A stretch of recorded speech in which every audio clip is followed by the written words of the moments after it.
and he says otherwise says you'll never get your credit ratings up. So he was the first to introduce that kind of system. So these are things that were completely new to me at the time. Yeah, Were you surprised by that? I was. Yeah, couldn't believe it.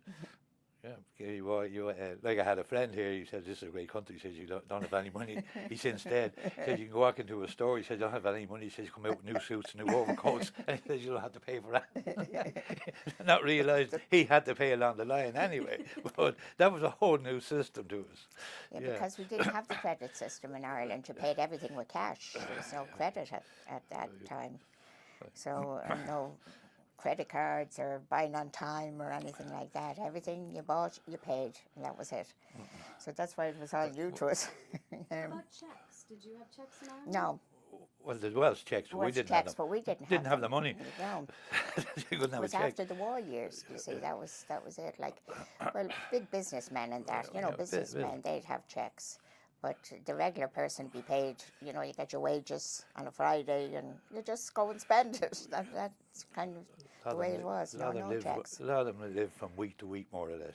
Yeah, at that time. That was about the 50s.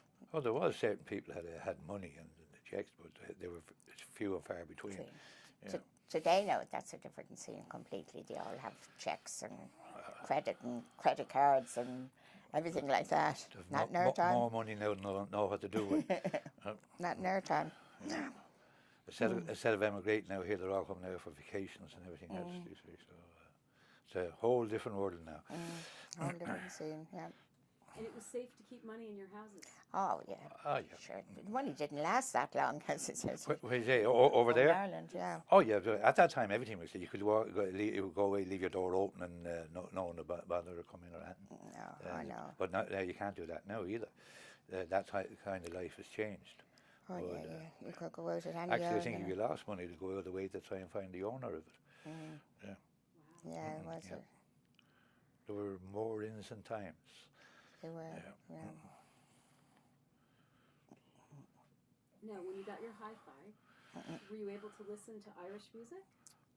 Well, it was generally Irish music we bought, yeah. Yeah. Plus some of the others, but it was mostly Irish that we'd have, Irish records and stuff like that. And you were able to get them here? Oh, yeah. Well, at that time, that's how it was. There was the one, the BLP, the went around. There was the small one and the big one. That's basically what you had. So you put it on. But we'd go into New York and get the Irish records in New York and that. And it was like Irish stores, like the import stores and that. And you'd be able to get them. In fact, I still have quite a few of them at home. I do, yeah. Still have them. Actually, I had a little flood there. If you had one of the first ones he ever made, Frank Patterson, given to me by his cousin in Ireland, coming back after the trip one time. Yeah, and unfortunately that got damaged. We still have them. The washing machine let loose in the basement and the whole lot got damaged. But they were good keepsakes, but they had to throw them out. John McCormick. John McCormick, some real old ones. Yeah. Which was interesting keeping, as they were saying, well, they could be valuable down the line, but however, they got destroyed, most of them. I still have some. And what about in this area? Were there Irish bands that you would go to listen to? In New York, yeah. We used to go in all the time into at that time each county had their dance, like the Dublin Society, the Cork, we knew people in the Cork. United Irish Counties. United Irish Counties was a big one. The GAA banquet was a big one in the Waldorf Astoria. We went to that every year. And what was the other hotels that we went to? A couple of different ones. One called the Roosevelt. The Roosevelt. Statler. There was different ones around. Where they held these affairs. Every year, usually. But the GAA banquet was always a big one, and we meet all our friends there. And that we went to that for years religiously. Still on, I think, but not anything like it was years ago. And the United Irish Counties was a wonderful affair. We used to have the Grand March with all the different counties. That was in the Waldorf Astoria all the time. So for years we went to that. Yeah, we were younger. And the Dublin, of course, the Dublin dance, that was a big one. And then each county had their own dance, like the Dublin Society in New York, they'd have an annual dance every year. The Cork. And then different ones with different friends, we go to Cork and other ones. Yeah, that was a So ritual. they were good. And you asked about the bands. Well, at that time they were all Irish bands, more or less. Paddy Noonan was one of the top bands at that time. Then he was The city Paddy was centre. young, City Centre. What other bands you can think of?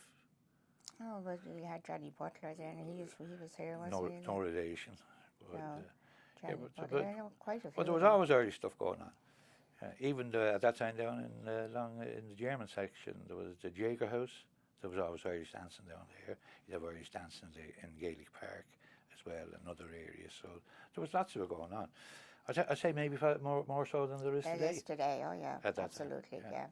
And then, of course, we got involved with the Hibernians in Stamford, and then we had the hall there, the old hall. And there'd be dances, the bands that come up from New York, and we'd, have a Saturday night there, and just a regular dance like we used to have back home in Ireland. But that's all faded out now, that's all gone, yeah. Yeah, so we kind of, we kept in touch like that very much so with the dances in New York. But as Joe said, much younger then, you could drive in, not think anything about coming home or not now. And you've mentioned Gaelic Park several times. What was the hurling scene like here in the United States? Well, at that time it was pretty good because, like that, there was a lot of young Irish had come out and were active, still playing, and there was good games. And then maybe once or twice a year, you get some of the teams out from Ireland to play. Now the park in New York is not as big as the one in Ireland, but we had good times there. Yeah, and it was good games, and a lot of the top players in Ireland at the time could be out play for teams here in New York through the summer and go back again. So you got the top sport. Can you remember some of the names of the people, the big names that were here? Big name. Well, my time one of the fellows played with was Norman Allen was one of them. He was out here for years. Another fellow who was one of the top hurlers in Ireland in his time, Terry Leahy. There was a few of the Cork fellows now, I can't think of them, footballers, but Bill Carlos, he was a top footballer. Paddy Casey, he was Offaly. The others, You think of any of them? the ones at the furlongs Oh yeah, the furlongs from Offaly. from Offaly. One of them has a bar up in the Catskills right now. So they were all top players. Like you weren't looking at amateurs. Well, when you say amateurs, they weren't paid for it in Ireland anyway. But they were the best players you get, and they were out here. But then, when as Ireland progressed, a lot of them weren't coming out, and some of them went back, which is the trend today, that they're going back for the money in Ireland. So it's us, the GAA is having a little hard time down there right now. I think the place they're moving over to Randall's Island now, to having a ground over there, I think. And do the players in Ireland get paid, or do they play for the love of the sport? Love of the sport. Strictly amateur. It's only in the last few years that they've made it that they're able to get a little money some way through they can use now, maybe to advertising, which was years ago you weren't allowed to do. But basically it's amateur. And So they hold a day job and oh yeah, play. that's it, and train in your own time. So there's, as far as monetary compensation, very little of any now. And are the sports figures heroes over there like they are here? Oh sure, yeah. Some of them, yeah, the real good ones, yeah, and they'd be assured of good jobs for life too after and what have you. So, well, there was doctors, everything played. All professions played. You had doctors, you had lawyers, you had labourers, carpenters, painters, bricklayers, plumbers. They were all in it. A lot of farmers and what have you. Yeah. Bank managers. I had bank managers. I had actually one of the Dublin teams that won the All Ireland in the 70s. Every one of them was a professional man.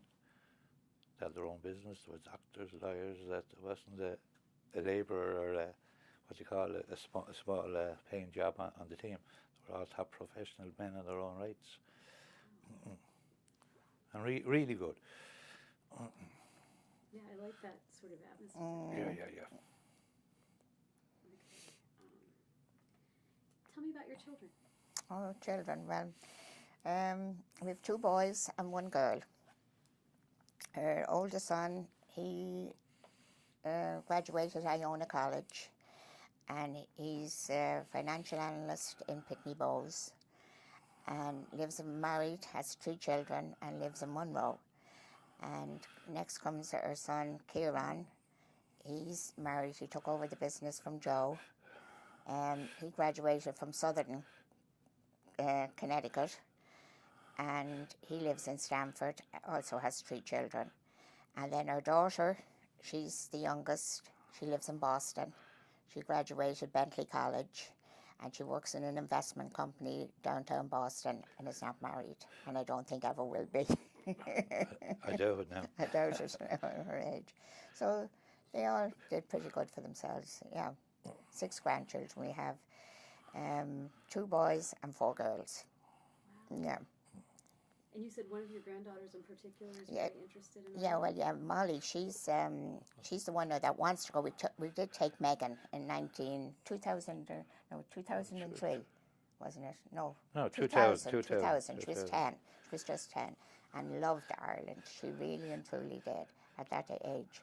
So her younger sister now, Molly, she's the one that wants to go to Ireland. So she's just, she's 9. So, Pops, I'm 10, be 10 soon, can I go to Ireland? So she's the one that really has the desire now for to go. So we'll see maybe in the next year or 2 if we can We'll bring them over. bring them over. Get, Yeah. get them over and introduce them. Yeah. Before the whole country changed. Let them see it the way we knew it. And of course, when our children were young, they were back many, many times. I don't know how many times they were. When my parents were alive, we went quite often. I think they were over at least 6 times. 6 times, yeah. So they remember. They were young, of course, but they still remember Ireland and still remember being on horses and all around Kate Carney's cottage in Killarney and all that. Yeah, they do. They get to talk about it now and again. And my daughter still, she comes with us quite often. She came 3 or 4 times, didn't she? When she came in 2000, she came with Megan when we went that time, and then she was back with us in 97, 91. So she really likes Ireland. She likes to play golf over there. Yeah. What's your favorite course?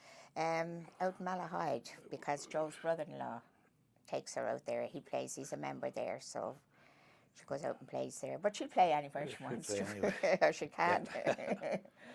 Yeah. What are the important things to show? You know, you mentioned some of the places. Well, we did. After we went over for Joe's nephew's wedding. So after the wedding, then we took off. We had a caravan to where Megan was with us, and Una. Una is my daughter's name. And we took off for 10 days, was it a week or 10 days, all over the southern part. But the one place that Megan, when we came around this road in the corner, was the Rock of Cashel.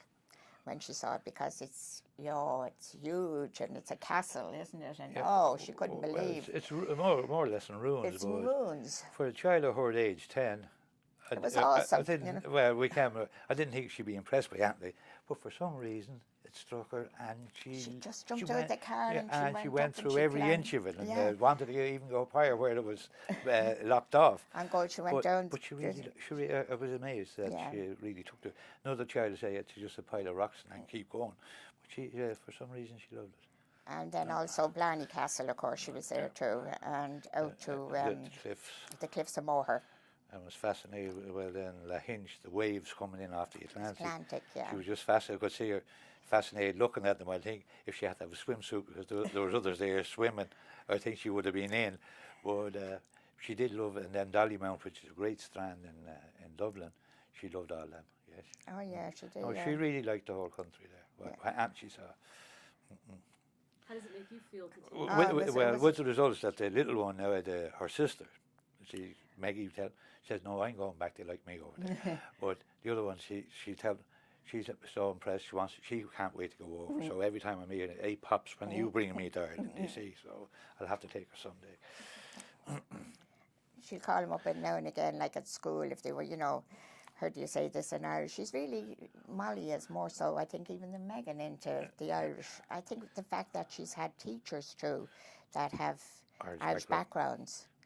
Like last year, was it, she had Miss Fox. Now, Miss Fox has been to Ireland. Now, this year she has Mr. Foley. And he's been to Ireland. Well, he was in Iraq.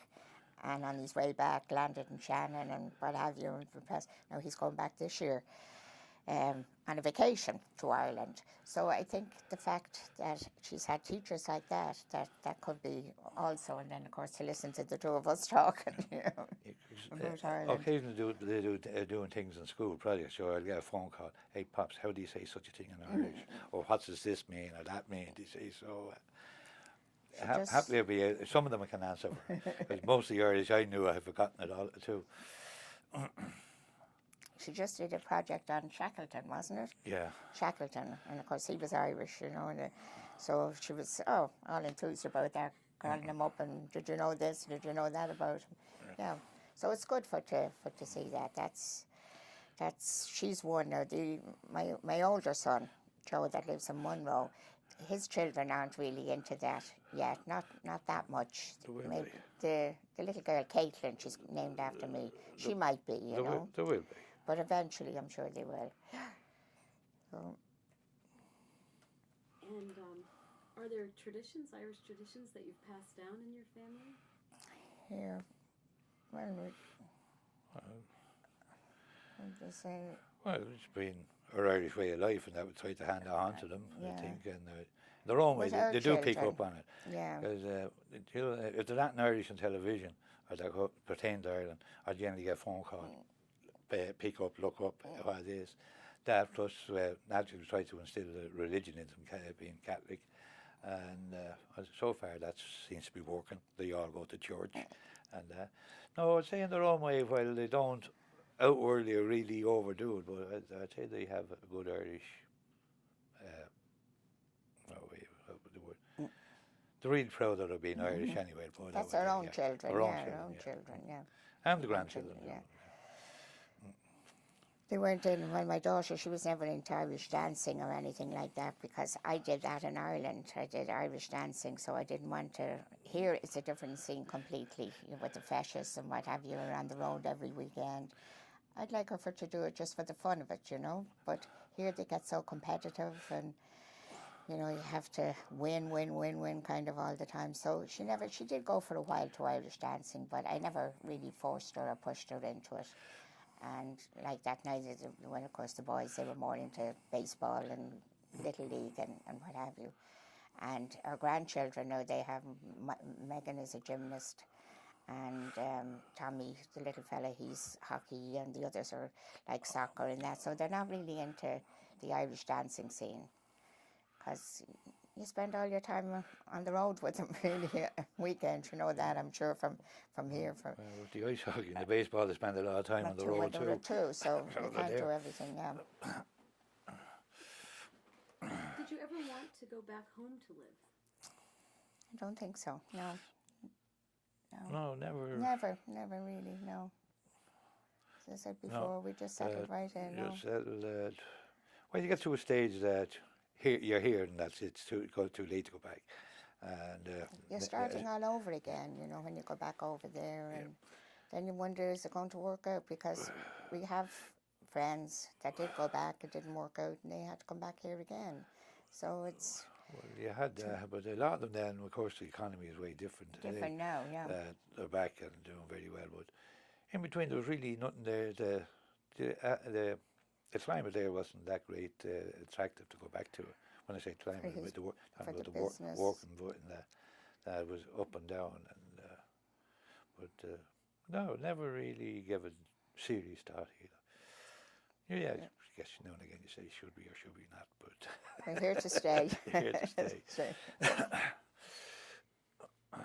What are some of the differences you've noticed when you go back to Ireland? Oh, the last time we were back was the building, the homes. The homes, it's a different way of life completely to when we left. Absolutely. Wouldn't you think so? Oh, definitely. Well, completely. Well, just the roads, number one. They've Roads. improved a lot. And you get highways in similar to they have here in a lot of cases. Like she says, the homes, bigger homes, and the cars everywhere you go.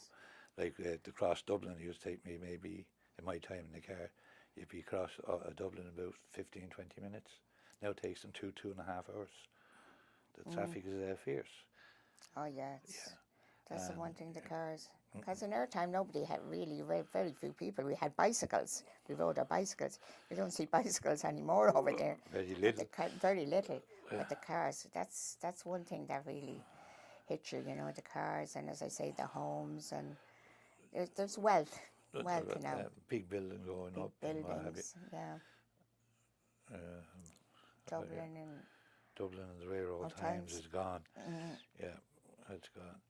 No, well, it's good. It's good for the country, like it's prosperous and wealthy and what have you. But then, unfortunately, there was other things like you talk about old Irish traditions. They seem to be falling by the way. well said. I don't know if you mentioned it earlier that now they have drugs and crime in there that was never in it. And of course, the troubles in the north made life cheap too in a lot of cases. So there's those changes. Like there's an awful lot for the better, but I hate to see the other changes coming in. And on top of that, then seemingly the younger generation, they're not as church going as the older generation was. So they're having a problem there too with the priest or the churches to get them filled, and so like there's the good side and there's a bad side. And of course, tourism is coming in now. There's golf courses all over the place. They're great for playing golf. And I think in 2006 they're going to have the Ryder Cup there in Ireland. Sounds good. With the result in that general area around Kildare, I understand right now nearly every house people that can afford can do it. The houses are all rented, gone for the length of time the Ryder Cup is going to be on. It'll be hard to get a bed over there.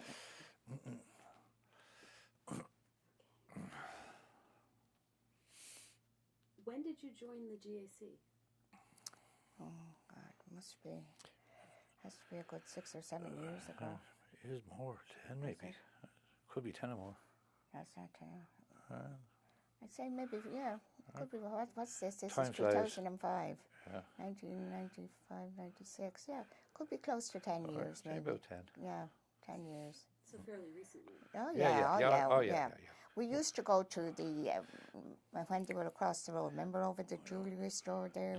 We have gone to a couple of dances there and that. And you used to go to the New Year one.